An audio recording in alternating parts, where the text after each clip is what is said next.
देखो हम ना बहुलक के 2 क्वेश्चंस करेंगे। ऑलमोस्ट हर टाइप के बहुलक के क्वेश्चंस जो मोड के क्वेश्चंस होंगे वो कवर हो जाएंगे।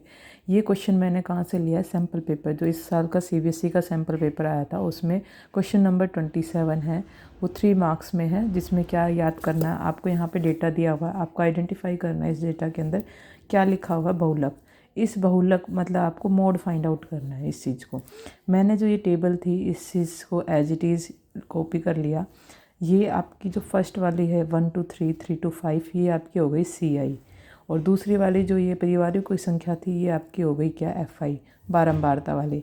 सबसे पहले जब भी बहुलक निकालना होता है तो आप देखो कि यहाँ पे ना कोई भी x वगैरह नहीं दिया हुआ है, XY कुछ। तो सबसे पहले और कुछ नहीं तो बहुलक का फॉर्मूला तो कम से कम लिखोगे आप, ताकि आपको हाफ मार्क्स के अराउंड तो मिल जाए। अब बात करते हैं बहुलक निकालने के लिए हमें बारंबारता जो ये FI है इसमें सबसे बड़ा नंबर देखना है। सबसे बड़ा नंबर आपका कौन सा है? 80।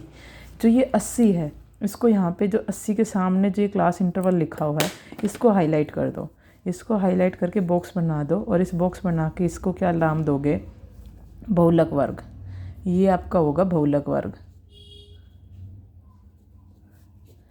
कई बार तो एग्जामिनर बहुलक वर्ग ही पूछ लेता है, या तो बहुलक वर्ग पूछ लेगा या कहेगा कि ना आप जैसे बहुलक वर्ग पूछा तो आप डायरेक्ट 1 मार्क्स में दिखेगा तो आप बहुलक वर्ग क्या लिखोगे?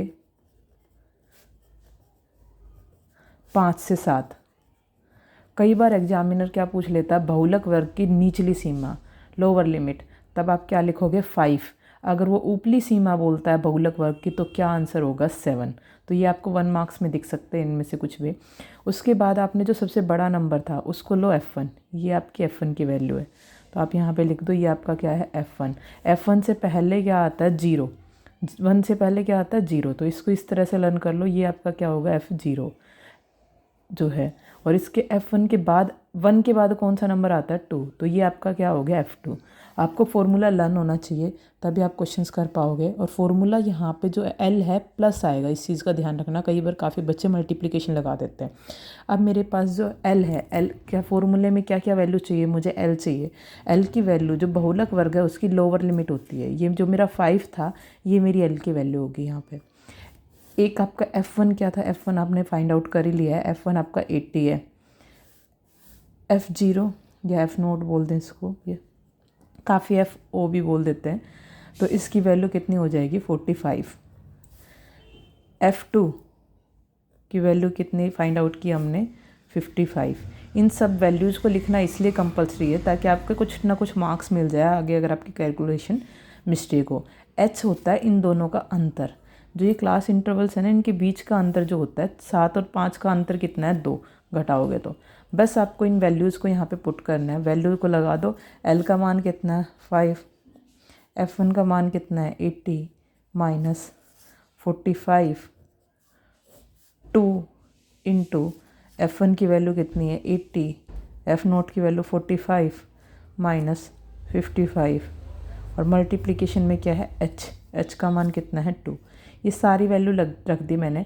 F1 की जगह 80 रख दिया, F0 की या F0 की जगह 45 रख दिया, 2 F1 की जगह क्या रख दिया? 80, F0 की जगह आपने 45, F2 की जगह 55, H की जगह क्या लगा दिया? 2।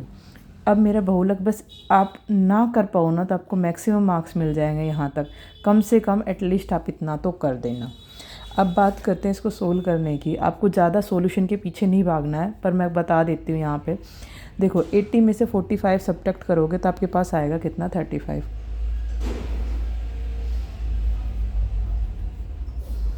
इन दोनों को मल्टीप्लाई करो। पहले मल्टीप्लिकेशन सोल्व होता है तो 160, 2 को 80 से मल्टीप्लाई करोगे।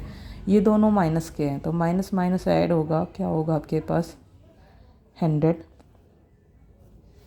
इंटू 2, 35। नीचे क्या हो गया? 60 में से 100 माइनस होगा तो 160 में से तो कितना आ जाएगा? 60। और ये 2 को किससे मल्टीप्लाई कर दो? इससे 2 से। पहले मल्टीप्लाई होगा तो आपको पता होगा 5 प्लस 35 को मल्टीप्लाई करोगे तो 70/60। 0 से 0 कट गया, क्या आ गया आपके पास? 5 + 7/6। अब ये जो 7 है इसको ना डिवाइड कर लो किससे? 6 से। अगर आपको बिल्कुल नहीं आता तो आप ट्राई कर, मतलब कि होता है तो ठीक है, नहीं तो एटलीस्ट आप यहाँ तक कर देना ताकि आपका मार्क्स मिल जाए। मैं एक बार पूरा बता देती हूँ। 7 को जब आप 6 से डिवाइड करोगे तो क्या आएगा, 7 6 1 जा 6, 1 रिमाइंडर रहा। अब ये 1 डिवाइड नहीं हो रहा तो पॉइंट लगा दो, 0 कॉपी करो, 6 1 जा 6 फिर से, तो क्या आंसर बचा 4। तो यहाँ पे क्या आया 1। हम 2 पॉइंट तक लेते हैं, 4 डिवाइड नहीं होगा, आगे फिर 0 तो 36। कितना आंसर आया 1.16। इन दोनों को जोड़ेंगे तो कितना आ जाएगा 6.16। ठीक है, तो आपको ज़्यादा आंसर के पीछे नहीं भागना, जस्ट आपको इतना ही करना है यहाँ तक। तो एक बार फिर से रिकॉल थोड़ा सा करा देती हूँ। सबसे पहले आपने इन टेबल को कॉपी कर लिया, उसके बाद F1 जो सबसे हाईएस्ट वैल्यू होती है उसको F1 लेते हैं, और जो सबसे लो, इस F1 से मतलब जो पीछे वाला नंबर होगा वो F0 हो जाएगा, और F1 के बाद वाला जो नंबर होगा F2 हो जाएगा। बस ये वैल्यूज़ भी लिख दोगे तब भी आपको कुछ मार्क्स मिल जाएंगे। तो फॉर्मूला और ये वैल्यूज़ देख लेना। अब बात करते हैं कि एक क्वेश्चन मैंने और उठाया, कई बार यहाँ पे ना x डाल दिया जाता है। अगर यहाँ पे x डाल दिया गया, बहुलक ही याद करना है इसके अंदर, और बहुलक दिया हुआ है एक्चुअल में, बहुलक का यूज करते हुए आपको x का मान याद करना है। बहुलक दिया हुआ है तो आपको बहुलक का फॉर्मूला याद होना चाहिए पहले तो, और कुछ नहीं तो आप बहुलक का फॉर्मूला लिख के आओगे।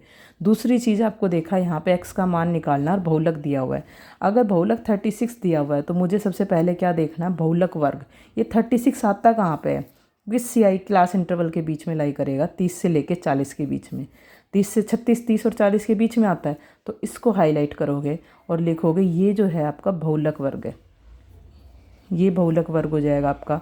तो सबसे पहले आधे से एक नंबर इन दोनों चीज़ों के मिल जाएंगे। बहुलक वर्ग जो होगा वो आपका क्या होगा, 30 से 40। जब उसने बहुलक दिया हुआ है तो बहुलक वर्ग जो जिस भी क्लास इंटरवल में लाई कर रहा है वही ही आपका क्या हो जाएगा, बहुलक वर्ग। अब उसके बाद अगर मैं देखूँ तो L का मान ये है 30, और किसका H का मान कितना हो जाएगा, इन दोनों का डिफरेंस, 30 और 40 का अंतर कितना है 10। तो ये हो गया। अब जो बहुलक वर्ग है, ये जो मेरा बहुलक वर्ग था, इसकी जो सामने जो रहती है ये F5, इसको F1 बोलते हैं। इससे 1 से पहले इस तरह से याद करो, 1 से पहले वाला पहले कौन सा आता है 0, और 1 के बाद कौन सा आता है 2। तो F1 की वैल्यू आपकी ये हो गई, F0 की वैल्यू x हो गई, F1 की वैल्यू 60। तो ये सारी वैल्यूज़ मैं लिख देती हूँ यहाँ पे। F1 आपके पास है 16, F0 या F0 आपके पास है x, F2 आपके पास कितना है 12। इनको इस फॉर्मूले में लगा दो। अब मुझे क्या पता है, बहुलक का मान दिया हुआ इसमें कितना है 36, प्लस L की वैल्यू कितनी है 30, प्लस F1 की वैल्यू कितनी है 16, F0 की वैल्यू कितनी है x2, F1 16 माइनस F0 या F0 कितना है x माइनस 12 इंटू h की वैल्यू कितनी है 10। अब अगर मेरे को सोल्व करना है तो ये बेटा मतलब इतना भी कर दोगे तब भी आपको मैक्सिमम मार्क्स मिल जाएंगे, थोड़े बहुत मार्क्स कटेंगे। ट्राई मतलब आपको ये ट्राई करना है कि आप एटलीस्ट यहाँ तक तो पहुँच जाओ। अब बात करते हैं 30 किस में है, एडिशन में। इधर आके 36 में से माइनस हो जाएगा।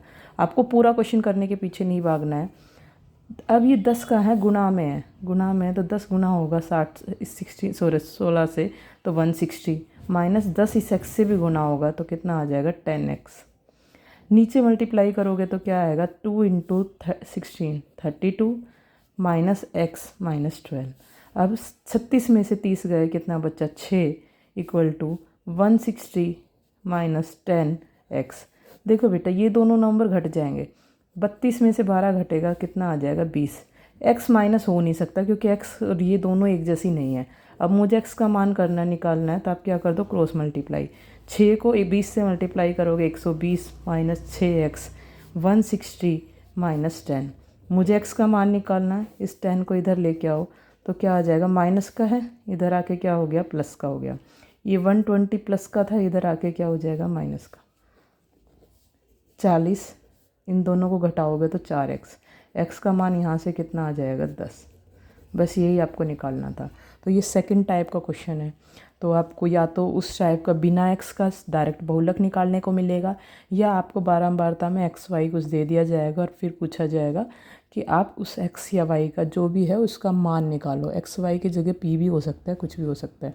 तो आप एक बार इन दोनों क्वेश्चंस को सोल्व करें और कम से कम यहाँ वैल्यू सब्स्टिट्यूशन तक करना है। इससे आगे कर पा रहे हो तो ठीक है, बट टेंशन नहीं लेनी आगे।